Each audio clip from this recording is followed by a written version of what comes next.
आज हम मंजिल गुरुकुल में भारतीय संविधान का निर्माण किस प्रकार से हुआ, कितने इसके समिति में सदस्य थे, कौन इसका अध्यक्ष था, कितने देशों की इन्होंने यात्रा की और कितने देशों के संविधान का अवलोकन किया और इस संविधान को बनाने में कितना समय लगा, साथ ही साथ यह संविधान क्यों आवश्यक है, इसके बारे में मंजिल गुरुकुल में चर्चा करेंगे। आइए, भारतीय संविधान। भारतीय संविधान भारतीयों का एक ऐसा ग्रंथ है जो सभी पर समान रूप से लागू होता है। भारतीय संविधान एक ऐसा ग्रंथ है जो हमारे जन्म से पहले और मृत्यु के बाद भी हमारे काम आता है और बिना किसी भेदभाव के। जन्म से पहले हमारा माँ की गोद में ही पंजीयन हो जाता है, उनको पौष्टिक आहार प्रदान किया जाता है। जन्म लेते ही जाति प्रमाण पत्र से लेकर पंजीयन प्रमाण पत्र से लेकर जन्म प्रमाण पत्र तक आपके जीवन के एक एक कण में आपको जो सुविधाएं मिलती है, आपका शिक्षा, आपका विवाह, आपके नौकरी से लेकर आपके पेंशन तक और जीवन काल में आने वाली विभिन्न परेशानियों में भी भारतीय संविधान के नियम लागू होते हैं। यहाँ तक कि आपकी मृत्यु हो जाती है, उसके बाद आपके घर परिवार को जो मिलने वाली सुविधा है, साथ ही साथ आपको जो मृत्यु प्रमाण पत्र है और विभिन्न जो फायदे हैं, भारतीय संविधान के नियम से ही आपको मिलते हैं। इसीलिए भारतीय संविधान का हमेशा सम्मान करें, क्योंकि आप जानते हो या ना जानते हो, लेकिन आपके जीवन के एक एक कण में भारतीय संविधान के नियम ही लागू होते हैं। आइए, भारतीय संविधान को बनाने में कितना मेहनत लगा, इसके बारे में हम चर्चा करते हैं। हमारा देश अंग्रेजों से 200 साल, मुगलों से 800 साल, यानी कि 1000 साल के गुलामी के बाद में हमारा देश जो है आजाद हुआ। और किसी भी देश को चलाने के लिए सबसे ज्यादा जरूरी संविधान की आवश्यकता होती है। उसी प्रकार भारत को भी चलाने के लिए जो है संविधान की आवश्यकता थी, जो लोगों के बीच में भाईचारा स्थापित करें, लोगों के बीच में एक नियम स्थापित करें, लोगों को आप सब आपस में जोड़े रहे, साथ ही साथ कोई भी व्यक्ति इस पर मनमानी ना कर सके और जो है देश का विकास एक निरंतर रूप में हो। इस सबके लिए सबसे ज्यादा जरूरी था संविधान का होना, नियम का होना। इस संविधान को बनाने के लिए पंडित जवाहरलाल नेहरू और जितने भी हमारे देश को आजाद कराने वाले जो महान नेता है, उन्होंने बी आर अम्बेडकर यानी कि डॉक्टर भीमराव अम्बेडकर को इसके निर्माण की जिम्मेदारी सौंपी और इसके लिए प्रारूप समिति का गठन किया गया। प्रारूप समिति को पूरे भारत के भविष्य निर्धारण करने का यानी कि भारतीय संविधान निर्माण करने की जिम्मेदारी दी गई और इसी परिप्रेक्ष्य में प्रारूप समिति का गठन 29 अगस्त 1947 को किया गया। 29 अगस्त 1947 को, जिसमें 7 सदस्यीय टीम थी। इस प्रारूप समिति के जो मुखिया है, उसकी जिम्मेदारी सबसे ज्यादा पढ़े लिखे व्यक्ति doctor B are Ambedkar ji को दिया गया, उन्हें इसका अध्यक्ष बनाया गया। उसके पश्चात बाकी जो अन्य सदस्य थे वो एन गोपाल स्वामी अय्यर, अल्लादी कृष्णा स्वामी अय्यर, डॉक्टर के एम मुंशी, सैयद मोहम्मद सादुल्ला और बी एल मित्र और डी पी खेतान, ये 7 सदस्य थे, एक अध्यक्ष सहित। अक्सर इसको क्वेश्चन में पूछता है, ध्यान रखिएगा। और इस प्रारूप समिति के द्वारा जो है लगभग 66 देशों की यात्रा करके उनके संविधान का अवलोकन किया गया। 114 दिनों तक उनके प्रारूप को बनाने पर विचार किया गया और इस संविधान को टोटल रूप से बनाने में 2 वर्ष 11 माह और 18 दिन का समय लगा और उस समय के हिसाब से इसमें 64 लाख रुपए की खर्च आई थी।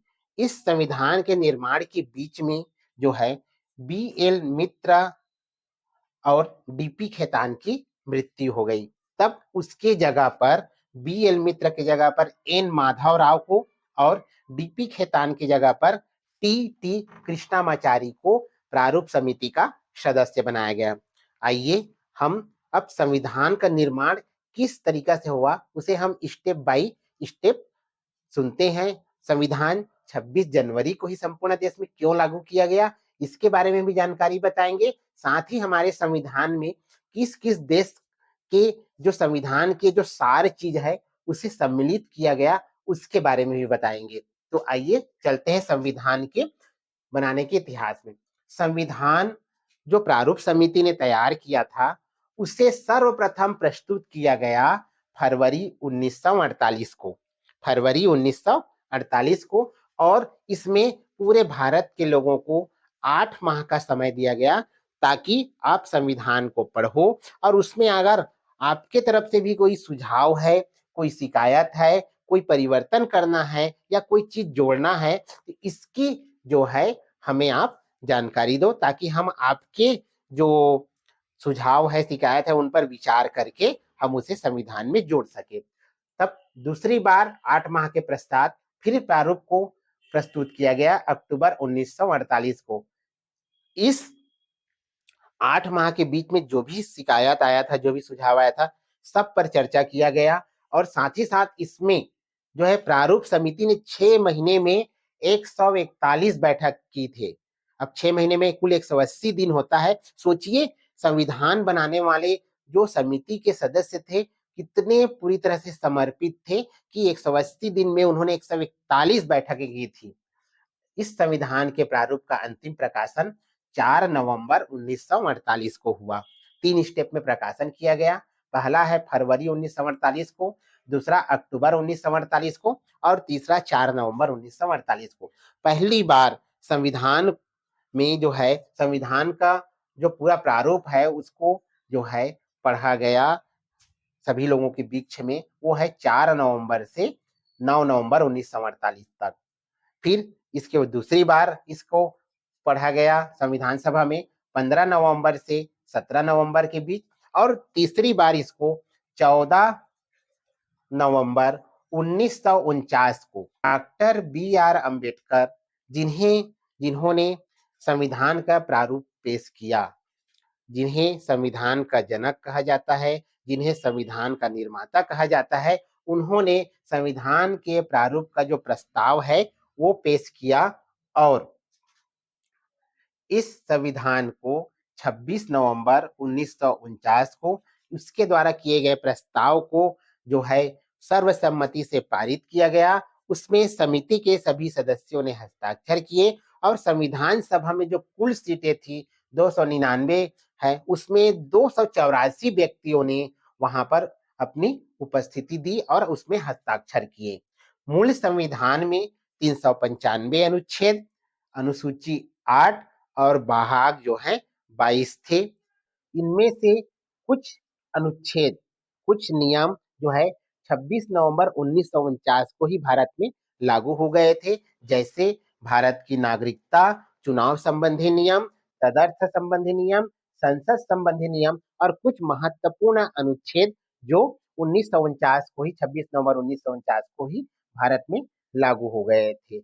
और उसके पश्चात जो है भारत में पूरी तरह से संविधान का लागू होना 26 जनवरी 1950 को किया गया। इसके पीछे कारण था क्योंकि लाहौर अधिवेशन में जब 26 जनवरी 1930 की बात है, उसमें पूर्ण स्वराज दिवस मनाया गया था, और उसी दिवस को चरितार्थ करने के लिए, उसी दिवस को याद करने के लिए, उसी दिवस को जो है स्वर्ण अक्षरों में लिखने के लिए ही पूरे भारत में 26 जनवरी 1950 को पूरा संविधान का पूरा अनुच्छेद यानी पूर्ण संविधान, संपूर्ण संविधान ये पूरे भारत में लागू कर दिया गया। हमारा देश पूर्ण रूप से गणतंत्र हो गया। इसका अपना स्वयं का संविधान होगा, संप्रभु हो गया, अपना स्वयं निर्णय ले सकता है और अपने स्वयं नियम बना सकता है। इन सब के लिए इसका खुद का अपना संविधान है।